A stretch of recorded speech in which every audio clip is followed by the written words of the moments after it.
নমস্কাৰ, চুমুছ কিটচেনলৈ মই চুমুৱে আপোনালোকক পুনৰবাৰ স্বাগতম জনাইছোঁ। আজি মই আপোনালোকৰ মাজলৈ অতি সহজতে বনাব পৰা এটা নিমকি ৰেচিপি লৈ আহিছোঁ। নিমকি বনাবলৈ অতি সহজ আৰু অতি কম সময়ৰ ভিতৰতে বনাব পাৰি।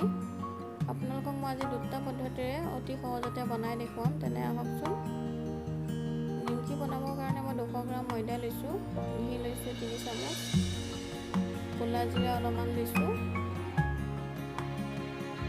নিমখ লৈছোঁ প্ৰয়োজন অনুসৰি, নিমকি ভাজিবৰ কাৰণে ৰিফাইন অইল লৈছোঁ অলপমান, আৰু ময়দাখিনি মঠিবৰ কাৰণে পানী লৈছোঁ। এতিয়া মই পাত্ৰ এটাত ময়দাখিনি দি লৈছোঁ আৰু আপোনালোকক যি সামগ্ৰী দেখুৱাইছিলোঁ গোটেইখিনি ইয়াতে এড কৰিম। ক'লা জিৰা দি ল'লোঁ, নিমখ দি ল'লোঁ, এইখিনি এতিয়া মই মিলাই লৈছোঁ। এইখিনি দি মিলাই ল'ম আৰু অকণমান গোটা টাইপৰ এনেকৈ মুঠি মাৰি চাব আপোনালোকে। গোটা টাইপৰ হ'লে অলপ অলপকৈ পানী এড কৰিব। পানী অলপ অলপকৈ দিব, বহু বেছি পৰিমাণে পানী একেবাৰতে দি নিদিব। আৰু এইধৰণে এনেকৈ মঠি ল'ব আৰু হাতটো মুঠা মাৰি এনেকৈ হেঁচি হেঁচি মঠিব, তেতিয়া নিমকিখিনি খাবলৈও সোৱাদ হয়। এই ধৰণে মই মঠি ল'লোঁ, মঠা হৈ গৈছে মোৰ। এতিয়া মই 30 মিনিটৰ কাৰণে এইখিনি ঢাকি থ'ম। 30 মিনিটছ হৈ গ'ল মোৰ। এতিয়া এইখিনি মই আৰু অলপ মঠি লৈছোঁ।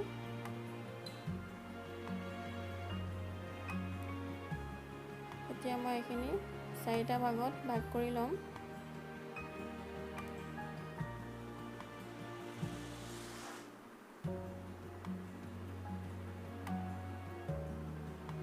এতিয়া ইয়াৰে এটা ভাগ লৈ মই বেলিম ৰুটি টাইপত।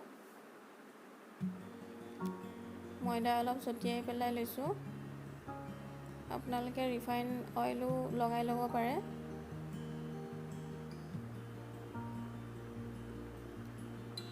আৰু এনেকৈ ৰুটি টাইপত বেলি লৈছোঁ। বেলা হৈ গ'ল। এতিয়া মই বটলৰ কাপ এটা লৈ লৈছোঁ আৰু এনেকৈ কাজু আকাৰত মই এইখিনি কাটি যাম। মই বটলৰ কাপ লৈছোঁ, আপোনালোকে কুকি কাটাৰো ইউজ কৰিব পাৰে। মোৰ তাত যিহেতু কুকি কাটাৰ নাই, সেইকাৰণে মই বটলৰ কাপেই লৈছোঁ।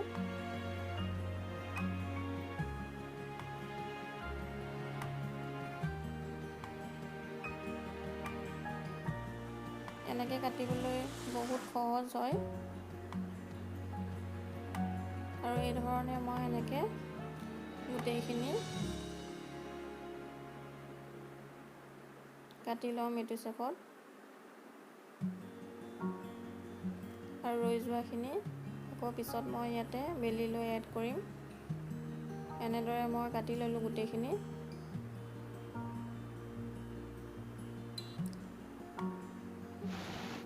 এতিয়া মই আপোনালোকক আন এটা পদ্ধতিত কাটি দেখুৱাম।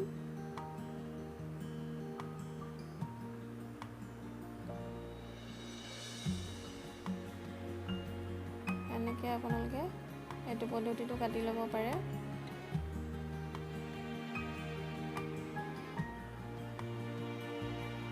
দুটা আকাৰত আপোনালোকক মই কাটি দেখুৱাইছোঁ।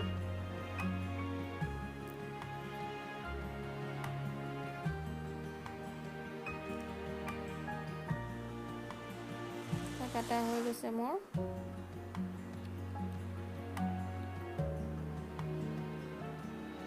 এতিয়া মই পেন এখনৰ ৰিফাইন অইল গৰম হ'বলৈ দিছোঁ।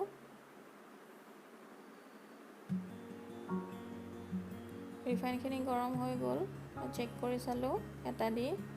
এতিয়া মই গোটেইখিনি ইয়াতে দি দিম।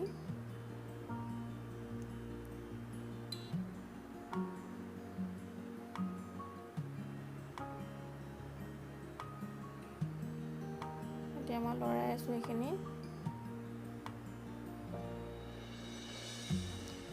লৰোৱা হৈ গ'ল আৰু অকণমান ব্ৰাউন টাইপ হ'লে এইখিনি কাঢ়ি দিব। আৰু বেছি ব্ৰাউন নকৰিব, যিহেতু কঢ়াৰ পিছত অলপমান কালাৰ আহে।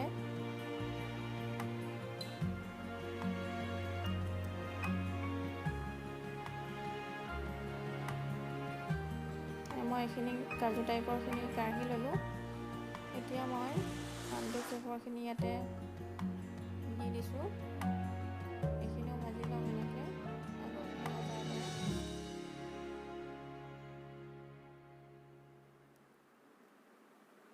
আৰু আপোনালোকে গেছৰ ফ্লেমটো ল' ৰাখিব, নহ'লে মিডিয়ামত ৰাখিব। এইখিনিও ব্ৰাউন হৈ গৈছে। মই বেছি ব্ৰাউন কৰা নাই, যিহেতু কঢ়াৰ পিছত অলপমান কালাৰ আহেই।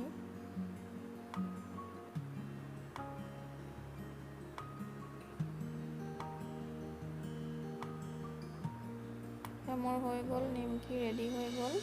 আপোনালোকেও এনেকৈ কেতিয়াবা বনাই খাই চাবচোন, আৰু ভাল লাগিলে মোক জনাব, আৰু লাইক, কমেণ্ট আৰু ছাবস্ক্ৰাইব কৰিবলৈ নাপাহৰিব। তেনে আজিলৈ আহিছোঁ, ধন্যবাদ।